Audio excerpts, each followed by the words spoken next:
जीतू पटवारी, आपसे शुरू कर रहा हूं। खबर यह आ रही है कि आशीष मिश्रा को हिरासत में ले लिया गया है 6 घंटे की पूछताछ के बाद।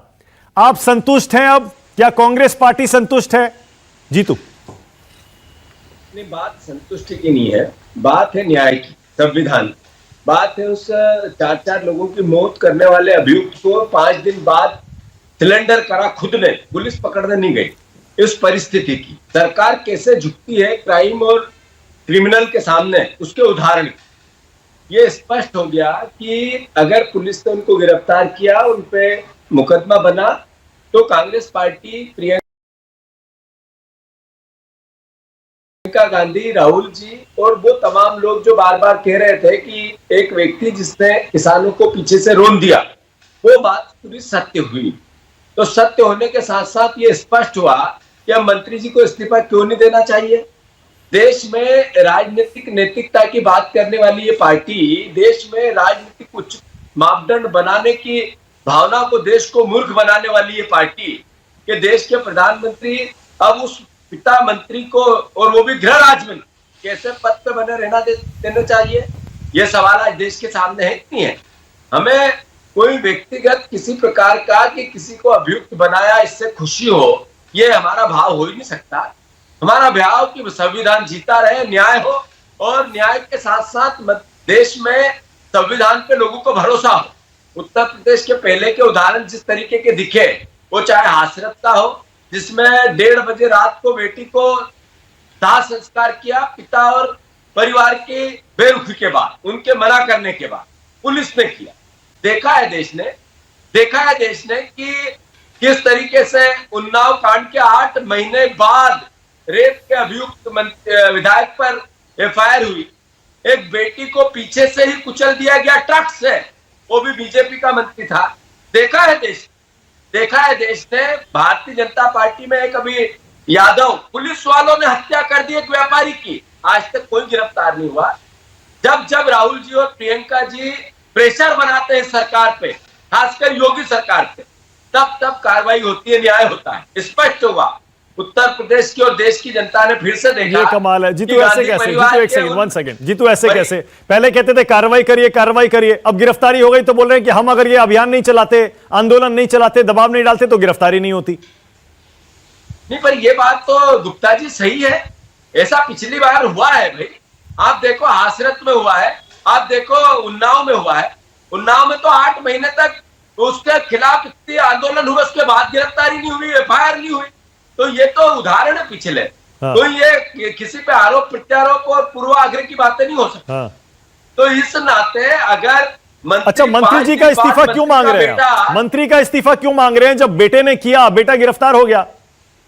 जो मंत्री जी ने कहा था, मेरा बेटा तो था ही नहीं, मेरा बेटा अभियुक्त हो ही नहीं सकता। उस मंत्री जी ने किस तरह का बचाव किया, टीवी पे देखा हमने, आप ही की चैनल पे देखा। भारतीय जनता पार्टी ने किस तरह का बचाव किया। मैं मानता हूं चैनल पे जिस तरीके से बीजेपी ने पक्ष रखा मिश्रा जी का, वो अपने आप बताता है कि अगर इनकी गिरफ्तारी से साक्ष्य स्पष्ट होते हैं, और जो वीडियो विजुअल पब्लिक डोमेन में वो स्पष्ट होता है। क्या 5 दिन बाद एक अभियुक्त को पकड़ना, क्या आज से पहले कभी आपने देखा? जीतू पटवारी बोलिए। Jitu, your turn.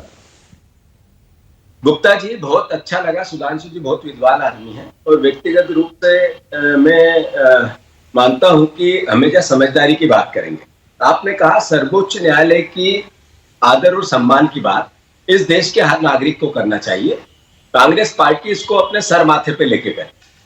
रही बात किसान और खेती की, और रही बात नेताओं का जबरदस्त इस पूरे कांड में संलग्न, एक तरफ से इसको समर्थन देने की गिरफ्तारी हो, ये बात तो अपने आप में हर भारत के नागरिक का दायित्व है कि जहां अन्याय देखे वहां पर लोकतांत्रिक तरीके से काम करे। और वो कांग्रेस पार्टी के तमाम नेताओं ने, तमाम मुख्यमंत्रियों ने किया, कोई गुनाह नहीं किया, और करते रहेंगे।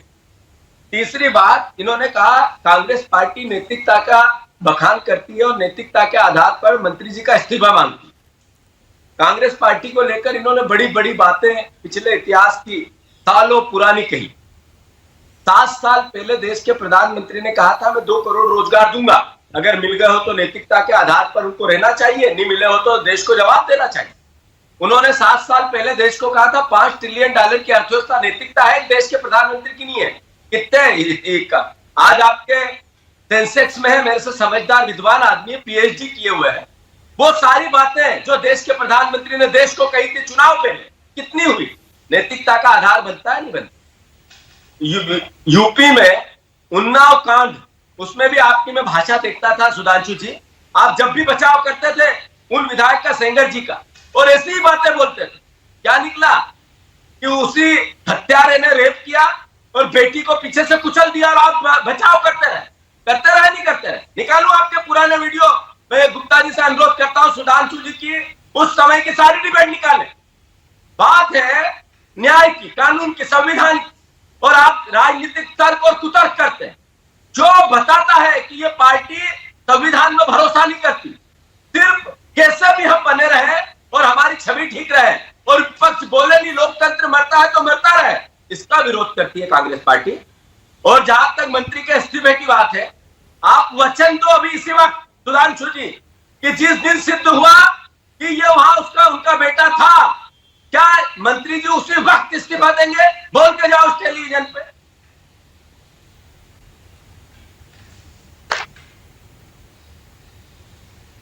अब मैं जवाब दे दूं? हाँ सुधांशु जी बोलिए, इसीलिए मैं खामोश हूं। सीधे आपको चैलेंज कर रहे हैं। हाँ, जीतू पटवारी।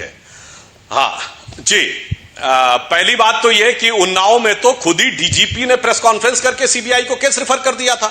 मैं भी चुनौती देता हूं, निकाल के दिखाइए डीजीपी की प्रेस कॉन्फ्रेंस पहले हुई है, हम लोगों के तो बयान की जरूरत ही नहीं पड़ी। यहां पर मैं कह रहा हूं वचन क्या, जब संबंधित मंत्री बोल चुका है कि यदि साबित हो जाएगा तो मैं इस्तीफा दे दूंगा, तो मेरे बोलने का तो औचित्य नहीं। और रही बात इसकी, तो मैं ये भी याद दिला देना चाहता हूं मानक जी, मध्य प्रदेश की घटना, ये कहते हैं किसानों का इतना बड़ा नरसंहार हो गया। अरे नरसंहार क्या था याद है? 12 जनवरी 1998 बैतूल जिले की मुल्ताई तहसील में 24 किसानों को पुलिस ने सीधे फायरिंग करके गोली से मारा। और वो जमाना ना जब प्राइवेट मीडिया था, ना कोई फोटो खींच सकता था, तब यदि सरकार ये माने कि 24 किसानों को मारा गया तो कितने मरे होंगे? सीधे पुलिस फायरिंग में दिया था दिग्विजय सिंह ने इस्तीफा। जीतू पटवारी जी जवाब दीजिए आप। सीधे फायरिंग करके मारा गया था, जिसको जान वाला बात कहते हैं, कोई भी जाके आप चेक कर ले। आज के जमाने में दिया था इस्तीफा दिग्विजय सिंह ने, सरकार ने गोली चलवा के मरवाया था, सरकार ने गोली चलवा के मरवाया था। बोलिए, जवाब दीजिए। सुधांशु जी, आपने कहा बार बार, आपके सारे प्रवक्ताओं को आपने कागज दिया है कि 98 में मुल्ताई में, बैतूल में जो हत्याकांड हुआ था, उस पर कांग्रेस क्या बोलती है? मैं किसान का बेटा हूं सुधांशु जी, खेत में कितना दर्द है, कितना खेती करते हुए, फसल उगाते हुए कितनी आपदा और विपदा में जीना पड़ता है, किसान को पता है मुझे। मैं पीएचडी किया हुआ नहीं हूं। असल बात यह है कि मुल्ताई की घटना का दुख है, दर्द है, और उसकी सजा मिलनी थी, वो मिली है। आपसे अनुरोध है, आप मुल्ताई की बात करते हैं, मंदसौर की 5 साल पुरानी, 4 साल पुरानी बात क्यों नहीं करते, जब आपकी सरकार ने 6 लोगों को गोलियों से भून दिया? आप 500 किसान आंदोलन के दौरान अपना दम तोड़ दिया, वो बीजेपी बात क्यों नहीं करती? आप ये किसान आंदोलन 1 साल से चल रहा है, इस 1 साल में लगातार किसानों को कितना दर्द झेलना पड़ रहा है, उस पर प्रधानमंत्री एक शब्द क्यों नहीं बोलते? आप क्यों नहीं बोलते? आपकी पार्टी क्यों नहीं बोलती? आप उनको कहते हैं खालिस्तानी है, पाकिस्तानी है, उग्रवादी है, देशद्रोही है, क्या नहीं बोलते हो? क्या इसलिए देश की जनता ने आपको चुना, सत्ता में बिठाया कि आप किसान के बेटों को उग्रवादी और आतंकवादी कहो?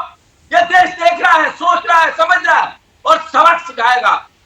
एक बात बार बार ये कहा जाए कि एक मंत्री के पुत्र ने पीछे से किसानों को रोन दिया, तो आपने कई तरह के कुतर्क दिए 4 दिन में, आपके मंत्रियों ने दिए, आपके प्रवक्ताओं ने दिया और आप भी दे रहे हैं। आप जैसा विद्वान आदमी जब सत्य को स्वीकार नहीं करता है, तब लोकतंत्र खतरे में रहता है। आप एक पार्टी के कार्यकर्ता होने के नाते साथ साथ एक अच्छे नागरिक है, जो गलत है उसको गलत करने की और सहने की और बोलने की ताकत होनी चाहिए आप में। पार्टी का बचाव हम करें, हम प्रवक्ता है उसके, पर एक नैतिकता हो उसकी, वो नैतिकता का आधार तो आप में नहीं दिखता, भारतीय जनता पार्टी में तो नहीं दिखता। ये दर्द और यही दुख है देश की जनता को कि आप झूठ के सारे परिमाण तोड़ चुके हो, और आप तो झूठ में मास्टर ही हासिल है। आपको सुधांशु जी सुनता रहता हूं मैं, कैसे शब्दों में पुरा के झूठ को गुलदस्ता बनाया जाता है, उसमें आपकी मास्टरी है। पर ये जीतू पटवारी के सामने आपके झूठ नहीं चलेंगे। धन्यवाद। ओके जीतू, एक चीज और, इससे पहले कि मैं सुधांशु जी का जवाब लूं, सुधांशु जी ने शुरू में कहा, आपने उसका जवाब नहीं दिया, आप 2 लाइन में उसका जवाब देके निकल गए। सुधांशु जी ने कहा बाकी सारी पार्टियों से एक एक नेता गए, क्या वजह है कि सिर्फ कांग्रेस पार्टी की तरफ से पूरे देश से नेता लखीमपुर पहुंचने लगे? जीतू। सुधांशु गुप्ता जी, ये अगर नहीं होता तो आप आशा करते जब इतने दबाव के बाद 5 दिन हुए मंत्री के बेटे को अरेस्ट होने में, तो क्या संभव था कि वो अरेस्ट हो जाता? साक्ष्य दबाए जाते, 5 दिन उनको अवसर ही तो दिया कि साक्ष्य मिटाए जाए। 5 दिन क्यों लगे? अगर एक अभियुक्त है जिसको सीधे पब्लिक डोमेन में वीडियो आए, साक्ष्यों ने कहा, पुलिस ने कहा, उसके बाद 5 दिन में गिरफ्तार आम आदमी होता तो ऐसा होता? उसकी शर्तों पे पेश हुआ, पुलिस ने पकड़ा नहीं है, तो ये अपने आप में बताता है कि ये दबाव नहीं बनता। तो क्या संभव था? कांग्रेस पार्टी ने जो किया, न्याय के लिए किया, संविधान के लिए किया, और आगे भी करना पड़ेगा तो करेंगे। प्रियंका गांधी की बात नहीं है, राहुल गांधी जी की बात नहीं है, बात सारे विधायकों को, मंत्रियों को और कांग्रेस के नेताओं की नहीं है, देश के संविधान की है, और सब नागरिकों को इसमें लगना चाहिए। मैं तो आशा करता हूं सुधांशु जी को करना था, एक पार्टी के अच्छे वर्कर थे, उन्होंने कहना था पार्टी की छवि बिगड़ रही है। ये एक मंत्री पहले किसानों को भड़काता है कि मैं मंत्री बनने से पहले क्या था, सांसद बनने से पहले क्या था, विधायक बनने से पहले क्या था, वो कहते मैं गुंडा था, और फिर उनके बेटे ने जीप चढ़ा दी। तो सुधांशु जैसा विद्वान आदमी अगर इस समय ये नहीं कहे कि नहीं हाँ मेरे मंत्री की गलती है, इस्तीफा होना चाहिए, तब तो हमें लगता कि मैं जीतू पटवारी, क्या लखीमपुर की घटना का राजनीतिक नुकसान यूपी सरकार और केंद्र सरकार को उठाना पड़ेगा? ये मेरे से सवाल है? जी हाँ जीतू बोलिए। नहीं, ये राजनीतिक नफे नुकसान की बात नहीं है गुप्ता, ये न्याय और संविधान की बात है। राजनीति में कई नफे नुकसान होते हैं, सरकारें बनती है, हमने भी कई सालों राज किया, हम आज बाहर हैं, हम आगे भी बीजेपी कई साल तक बाहर थी, 2 सीट थी, इनके आज सत्ता में है, ये नफे नुकसान चलते रहेंगे। देश का संविधान रहना चाहिए, लोकतंत्र रहना, कांग्रेस पार्टी की मूल भावना ये। सुधांशु जी बोलिए। सुधांशु जी, जीतू कह रहे हैं कि आप लोग मानते तो है नहीं, आप लोग एक तरह से दादागिरी से सरकार चलाते हैं, इसीलिए कांग्रेस को अपनी पूरी ताकत झोंकनी पड़ी और उसी का नतीजा है कि आपको आखिरकार पीछे हटना पड़ा। हाँ, मैं क्रमवार जवाब देता हूं। देखिए, अंतिम वाक्य से शुरू करता हूं, जिन्होंने बोला नफे नुकसान की बात। मानक जी, सारा मामला तो नफे नुकसान का है, इसीलिए 4 मौतों के ऊपर मातम है और 4 के ऊपर कोई मातम नहीं है। दूसरी बात, देखिए आपने कितनी सहजता से जीतू जी उतने बड़े हुए नरसंहार को, जो मुद्दई का नरसंहार था, उसमें इस्तीफे की बात से हटकर केवल हृदय में दर्द बता रहे, दिल में दर्द। सेकंड का अवसर दे, अपने टर्न में बोलिए। आप बोल रहे थे, मैं शांति सुनता रहा जब आप बोल रहे थे तो। नहीं, एक मिनट मैं आपसे मांग, ये बार बार आप ये कहते हैं कि 4 मौतों पर इनको दर्द है और 4 मौतों पर इनको कोई दर्द नहीं है। मैंने मेरे वक्तव्य में पहले भी कहा था, प्रश्न उठा कि मिश्रा जी के बेटे को क्यों गिरफ्तार किया, तो पहले 4 मौतों पे किया और मुआवजा दिया सरकार ने 45-45 लाख, एक्सेप्ट किया कि हाँ मौतें हुई, तो विषय वहां से आए। संवेदना है, भारतीय जनता पार्टी के जो कार्यकर्ता मरे हैं उन पे भी है मेरी दर्द है, दुख है। मैं उनके लिए भी एक तरह से ईश्वर से प्रार्थना करता हूं कि ऐसा नहीं होना। हम भारत के नागरिक हैं, हमारे दुश्मन नहीं हुआ, हमारे परिवार का हिस्सा हो, इस देश के नागरिक हो, हम एक दूसरे के विरोधी हो सकते हैं, एक दूसरे के दुश्मन नहीं हो सकते हैं। आप बार बार इस बात को कोट करके हमें क्रिटिसाइज करने की कोशिश करें, करेक्ट करें इसको। धन्यवाद। सुधांशु जी, झाड़ू पर बाद में, पहले जो आज का अहम सवाल है वो ये, आज संयुक्त किसान मोर्चा ने, 1 सेकंड में जीतू आपको मौका दे रहा हूं, संयुक्त किसान मोर्चा ने ऐलान कर दिया है अगर सारी मांगे नहीं मानी गई, गिरफ्तारी नहीं हुई, मंत्री जी का इस्तीफा नहीं हुआ, और कांग्रेस भी, जीतू पटवारी भी वही बात कह रहे हैं, तो फिर एक बड़ा आंदोलन फिर से शुरू होने वाला है। आपके गले की हड्डी बन गया क्या ये किसान आंदोलन? सुधांशु जी। हाँ, अब मैं बता रहा हूं।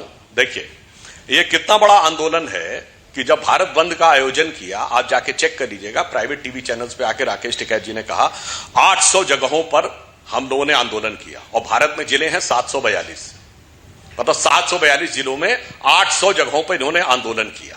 अब ये बताइए, यथार्थ तो यह है कि पंजाब, हरियाणा और उत्तर प्रदेश की बात करते हैं, 75 जिले हैं। हमारे मित्र जीतू जी 15 जिलों के नाम बता दे जहां आंदोलन चल रहा हो। वास्तविकता तो यह है। और बड़ा आंदोलन की बात, चलिए लखीमपुर की घटना की एक व्याख्या है, मगर बताइए यही करनाल में होता है? ऐसे ही मारपीट और ऐसे ही लाठी डंडे लेकर मंत्रियों के काफिले पे हमला किया जाता है? यही अंबाला में होता है? यही पंजाब में हमारे विधायक पे कातिलाना हमला, उसके कपड़े फटे हुए, उसकी फोटो सबने देखी है टीवी के ऊपर। वही 26 जनवरी में गणतंत्र दिवस में बवाल होता है। सबकी अलग अलग व्याख्या करेंगे मान्यवर, मगर यह बता दीजिए, पंजाब हो, करनाल हो, अंबाला हो, दिल्ली हो, लखीमपुर हो, दूसरी पार्टी जो भी हो, पहली पार्टी यही क्यों बनी हुई है? इसका भी उत्तर दे दीजिए। पूरे चित्र का, यथा स्थिति का उत्तर दे दीजिए कि हर जगह यह हुड़दंग और बवाल, हिंसा क्यों हो रही है? जीतू। सुधांशु जी, देश की आजादी में यही पार्टी थी सबसे पहले जिसने देश आजादी में अपनी शहादत दी। तब तो सवाल नहीं पूछा आपने कि यही पार्टी सबसे पहले क्यों बनी हुई है। सुधांशु जी, किसानों की उन्नति के इतिहास की जब आप बात करने लगे, काले कानून के विषय में बचाव करने लगे, आप स्वामीनाथन रिपोर्ट की बात करने लगे, तो आप ये भूल गए कि यही पार्टी थी जिसने भूमि अधिग्रहण अधिनियम किसानों का लेके आए और आपके नरेंद्र मोदी जी ने उसको अध्यादेश ला के समाप्त करने की कोशिश की। आप जब ये कहते हुए ये क्यों भूल गए कि 72,000 करोड़ रुपए की ऋण माफी एक ही दिन में मनमोहन सिंह सरकार ने की? आप ये कहते हुए ये क्यों भूल गए कि समर्थन मूल्य की गारंटी नरेंद्र मोदी ने चुनाव से पहले देश को दी थी, जितनी लागत उससे डबल, तो क्यों नहीं देना चाहते हो? ये आप देना है समर्थन मूल्य, किसान के दर्द की आप बात करते हो, तो आपने ये काला कानून लेके आए, किसान से बात क्यों नहीं की, संसद में बहस क्यों नहीं कराई, क्यों विपक्ष को इन्वॉल्व नहीं किया, क्यों प्रदेश की सरकारों से नहीं पूछा, तो आप ही के नेताओं के, आप ही की सरकारों से आपने बात क्यों नहीं की? चलो सवाल ये, आप परबारे अपने आप कोविड के महामाया में क्यों करने लगे ये लॉकडाउन के अंदर? ये सवाल बनते हैं कि नहीं बनते? आप इतने बड़े विद्वान आदमी हैं, लोकतंत्र के तकाजे, लोकतांत्रिक देश है मेरा, उसमें ये तकाजा बनता है नहीं बनता? आपने बात कहा कांग्रेस पार्टी है अगवा, क्यों अगवा? इसलिए है कि देश की उन्नति में भी हमारे नेताओं ने शहादत दी है, और जब जब देश के खिलाफ बातें होगी तो हम ही लोग हैं जिन्होंने हमने इस देश को बनाया है। हम अपने खून से सींचना भी पड़े तो आने वाली भावी पीढ़ी भी सींचेगी। ये सवाल आपके बेतुके हैं, इसको मैं खारिज करता हूं। अब आया मैं मूल बातों पर, इस विषय पर जिस पर ये डिबेट है। ये डिबेट इस बात की है कि आपने कहा कि सुप्रीम कोर्ट से पहले भी हम मंत्री जी कह चुके थे कि हम इस्तीफा दे दूंगा अगर मेरे बेटा मिलेगा तो। आपकी पार्टी जुमलों की पार्टी है। अमित शाह जी ने कहा ये जुमले तो चलते रहते हैं, क्या बोलते हो और कब बदल जाते हो। एक मुद्दा ऐसा जो देश के प्रधानमंत्री ने कहा चुनाव से पहले 7 साल पहले और पूरा किया, वो बताओ आप। एक बात जो उन्होंने भाषण कही थी वो की हो, आप बताओ कि ये ओके जीतू।